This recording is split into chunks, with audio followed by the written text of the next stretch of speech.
Hi, welcome to Pyrography Made Easy. I'm Brenda, and in this episode I am going to show you how to create the mountain lake scene.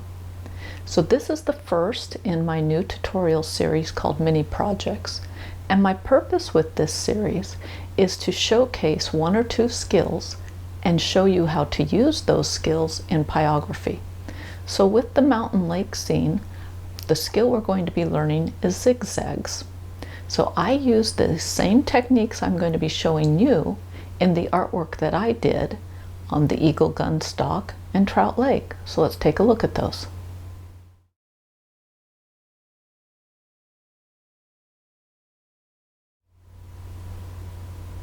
So my website, pyrographymadeeasy.com, has a written tutorial and a downloadable pattern for this project that we're going to be doing.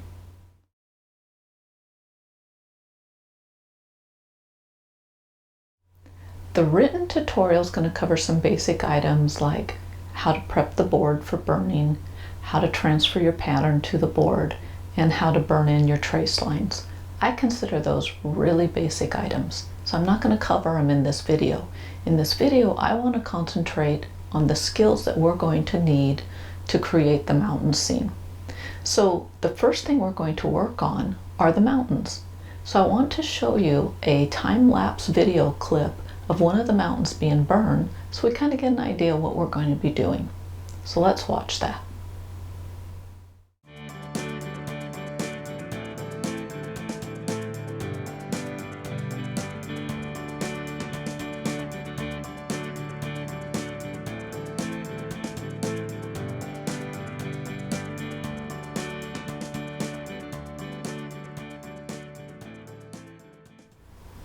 Well, now that we have an idea of what our goal is, we need to talk about the skills to get us there.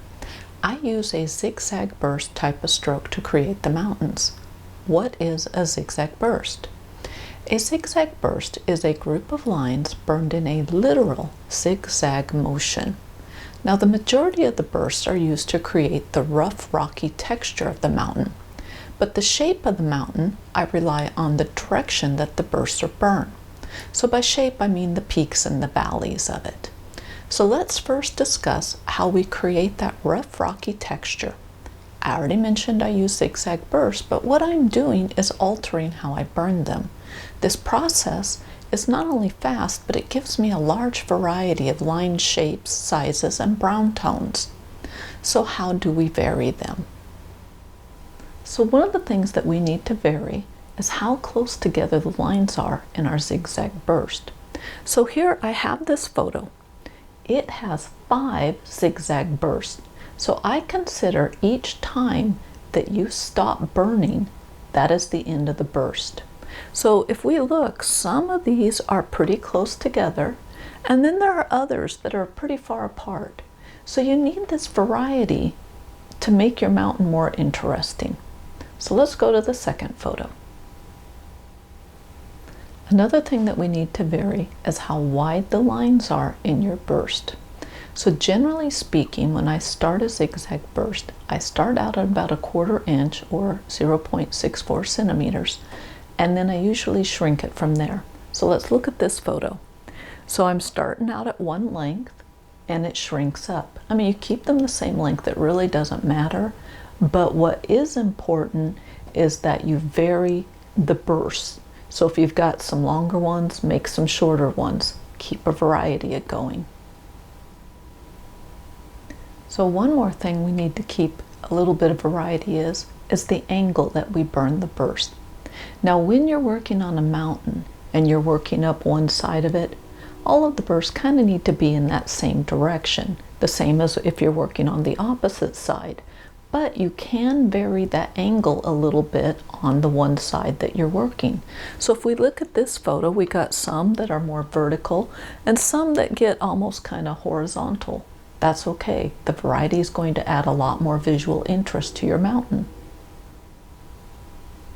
Also vary the number of lines that you burn in your zigzag burst. I keep mine in the 3 to 7 range. So that's what this photo is showing. There are some that have 6, and there's a couple that just have 2 or 3. You want that variety. Now there's another thing that we need to vary within the bursts, and that is how thick the lines are in there. You can make them thin, you can make them thick, but you need to keep the variety up. And the reason is the more variety you keep with these bursts, the better texture and the look of your mountain you're going to get. So let's look at this photo. I have got some that are really, really thin, and there's some over here that are really, really thick. How am I creating that? Okay, so this picture is showing my pen tip, and I want to point out in the very first clip, notice the steep angle. I am only using the razor edge of that pen tip, and it's going to give me a really thin line that I burn. And the reason is I don't have much metal in contact with the wood. In the middle picture, I have started to decrease the angle so there's more metal of the pen tip that's contacting the wood, gives me a thicker burn. And the last photo, I've decreased that angle even more, so again, a thicker burn. So I want to show this same sort of concept at a slightly different angle. So let's look at that photo. In this second photo, I'm now using the front end of the pen tip. But again, based on the angle that I'm holding it, is how thick of a line that I get. So as you move across from the left to the right, the angle is decreasing, there's more pen tip in contact with the wood, and the line thickens up. So all of the items we just discussed are techniques to vary our zigzag bursts. That gives us that rough, rocky mountain texture. And keep in mind, you can combine several techniques in one burst. So for example, you can alter the line closeness, the number of lines, and their thickness all in one zigzag burst. But without purposely altering the burst direction, you're just going to end up with a mass of assorted lines, and it's not going to much look like a mountain. So let's look at a picture so we can see what I mean by burst direction. There are two types of burst direction, abrupt and gradual. The top two examples are types of abrupt, and the bottom is a gradual. The top two are what I use to create the peaks and valleys of the mountain. So let's look at the left example. It creates a peak. This is accomplished by burning bursts that slant upwards towards the peak. When I get to the peak and I crest it, I abruptly change directions, and now the bursts are angled in the opposite direction. Together, those two form a peak. Our next example over has the same basic premise, but they're slanted oppositely, so they're burned downward towards the floor, and this gives us a valley. Our gradual transition, we use this to fill in the face of the mountain. As we work from the left slope, we fill in towards the right slope. Notice how the bursts all kind of point towards the general direction of what would be the mountain peak up towards the top. So this would be our transition. This is a gradual burst, and these are our abrupt that create the peaks and valleys. Now that you have a better understanding of what I mean by the term zigzag burst, let's burn a practice mountain so you can see how they create the texture and the shape of the mountain. I'm starting on the right slope of the mountain, burning a variety of zigzag bursts to create the rough, rocky texture. That texture covers the entire mountain. Here, I am doing the first abrupt direction change. This created a ridge. A ridge is just like a peak, but longer. Now notice how the bursts burned along the slope are all slanted or angled towards the mountain summit. And now I'm using gradual burst direction changes to transition from the side to the front face of the mountain. And to darken, just burn more bursts over existing ones. Here I've reached the summit, and I'm using both abrupt and gradual bursts to fill in the peak area. And now I'm creating a little valley. Don't create the same feature at the same height at both sides of the mountain. vary the features, and where you burn them.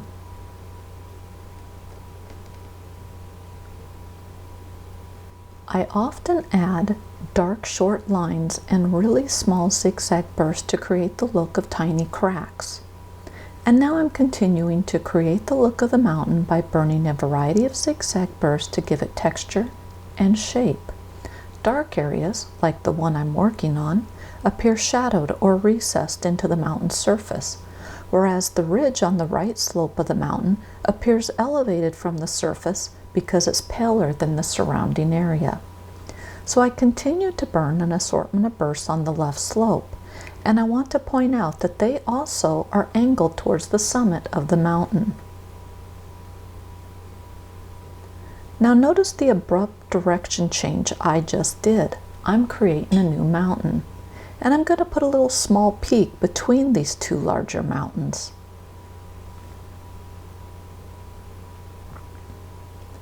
And just like the first mountain, the bursts burned on the slope of the second mountain are all slanted or angled towards the summit of this mountain.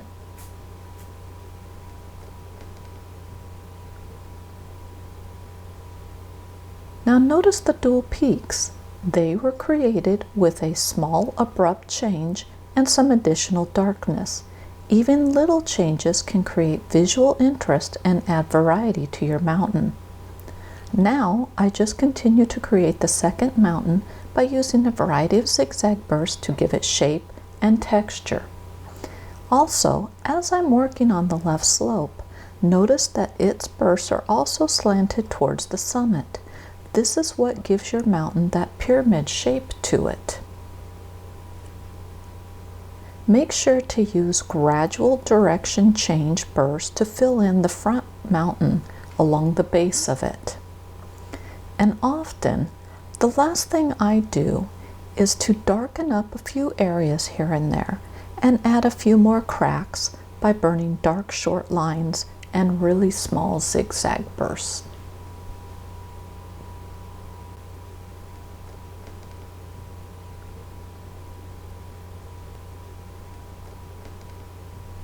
So the practice mountains demonstrated how zigzag bursts create the rocky texture and the shape of our practice mountain. So before we start burning our actual mountains, there are a couple of rules you should follow when creating them. Burn one mountain at a time. The closest mountain is the darkest, and each subsequent mountain is lighter than the one in front of it. So with those rules and all of the zigzag burst information in mind, let's burn our mountains.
With the mountains done, we'll work on the hills next.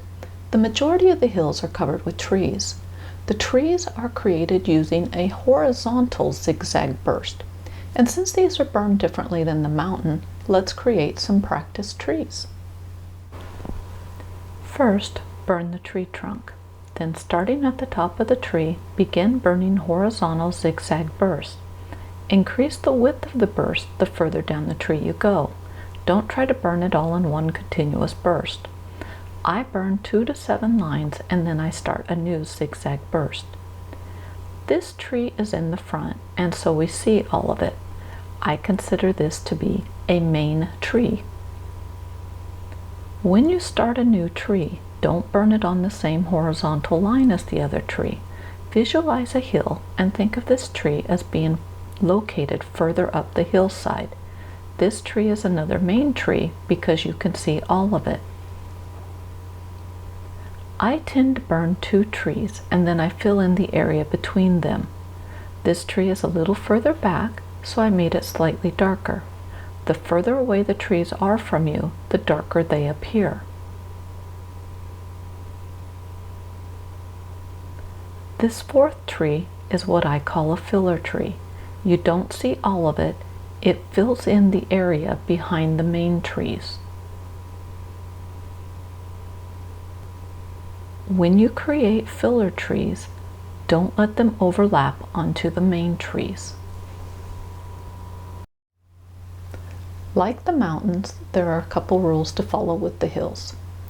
Always work the closest hill first. The closest hill has the tallest and the largest trees. Each hill further back has slightly smaller and darker trees than the hill in front of it. Main trees are placed along the front edge of the hill, and filler trees are used to cover the rest of the hill. And vary the size of your trees a little. So let's create our hills. Start burning in small trees near the edge of the hill. These are baby trees found along the forest edge. The trees need to increase in size the further inland you go. I tend to leave more gaps between the trees along the forest edge. Try to burn your main trees first. Main trees are located along the front edge of the forest, and we can see all of their branches. For me, I find that it is easier to work in sections, so I burn a few main trees, then I add the filler trees for that section of the hill. Remember, you shouldn't let your filler trees overlap onto the main trees. When you create your filler trees, decrease the width of the zigzag burst as you burn near the other trees. Vary the size of the trees. This is especially important on the closer hills because you see more details on them. Just continue to work sections of the hill by burning main and filler trees on it. And remember to vary the starting point for the trees. And notice when I create filler trees, I shorten the width of the zigzag burst so I don't overlap onto the trees in front of it. Now take a moment to look at the size of the trees and see how they have been increasing in size the further inland I work. As I continue to create my forest, you will see that the trees along the front edge of the forest are lighter than those in the back.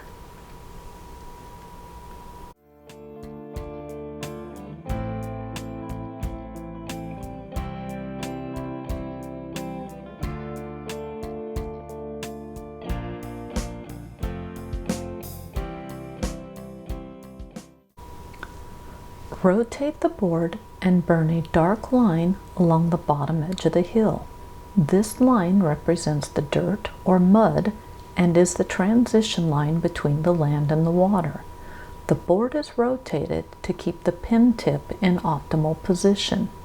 Burning this way ensures that the edge of my hill has a crisp, clean line, and it also means that I am only burning on the hill and not on the water.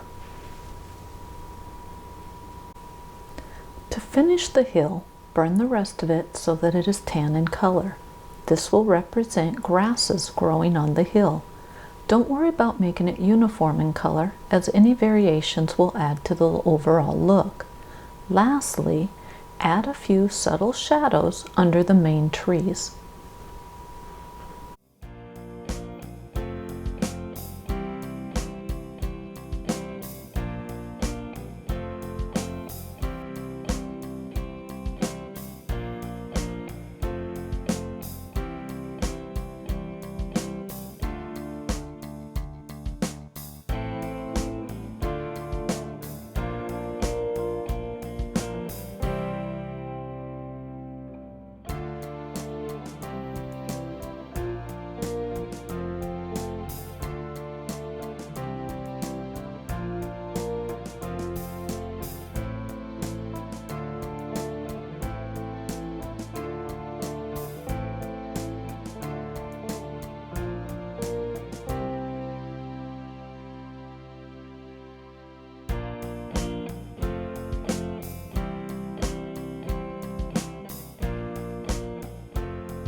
I like to think that the process of creating the hills is pretty straightforward.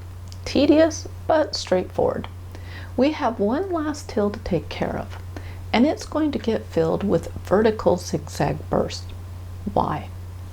Well, if you look at pictures of mountain forests, the trees on some of the distant hills are really dark, and that's because all you see are just tiny bits of the treetops. So that's the look we're going to create with this last hill. To do that, I'm using a vertical up and down zigzag motion to create them, but I do vary the line thickness and the closeness.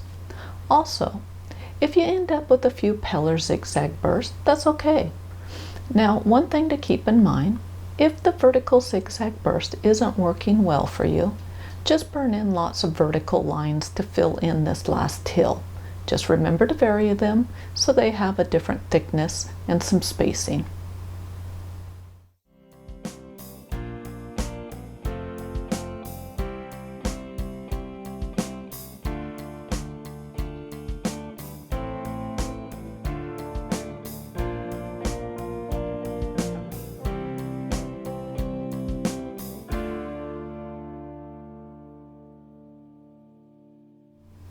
With the hills completed, the last thing we need to do is the lake. With the lake, I used a combination of horizontal zigzag bursts and single lines, but I kept both of them very small in size. So like the mountain and the hills, there are a couple rules to follow with the lake. Follow the curve of the land. So burn the lines so that they're semi-parallel or just curving with the edges of the land. Keep a pale thin unburned line next to the bottom of the hill. This is going to be creating our shoreline, the transition between the land and the water. The water is darker near the shore, and the water is lighter in the open or the center of the lake. And lastly, reflections need to be broken up. Mirror type of reflections do not look realistic in artwork, especially in black and white type of artwork like pyrography is. Okay, let's create our lake. Burn really short tan colored lines or dashes and super small horizontal zigzags to create the lake texture, but curve the lines as you follow the contours of the land. Keep a thin unburned line right next to the bottom of the hill. Burn a thin dark tan line right under it. This will help the unburned line stand out, and it lets the viewer clearly see where the shoreline ends and the water begins. Continue to fill the lake with short dashes and zigzags to give it the look of choppy water.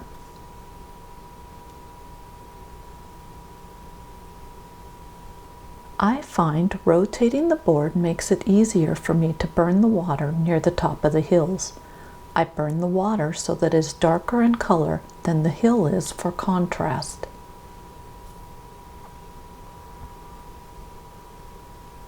Now, as you can see, I switched to a new pen tip. This is the Colwood E Spade Shader. Its larger size allows me to quickly fill in the lake with the texture I want. Again, the texture is a combination of short dashes and horizontal zigzags to give the look of choppy water. Now notice how the lines are becoming less curved the further from shore I am.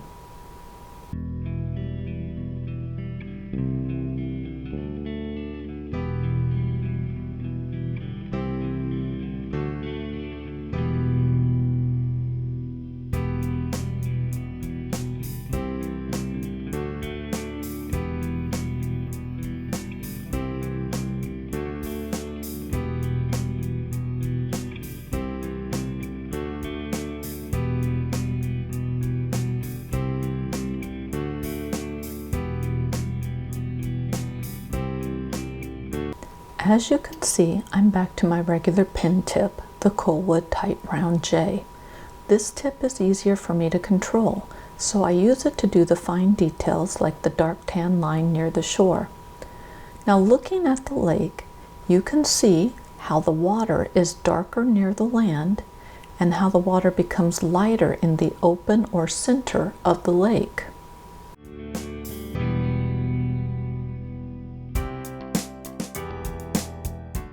Now I'm adding subtle reflections from the trees onto the lake. So I'm beginning to burn some of the reflections from the mountain onto the lake. It is important to break up the reflections, as mere reflections do not look realistic in most artwork.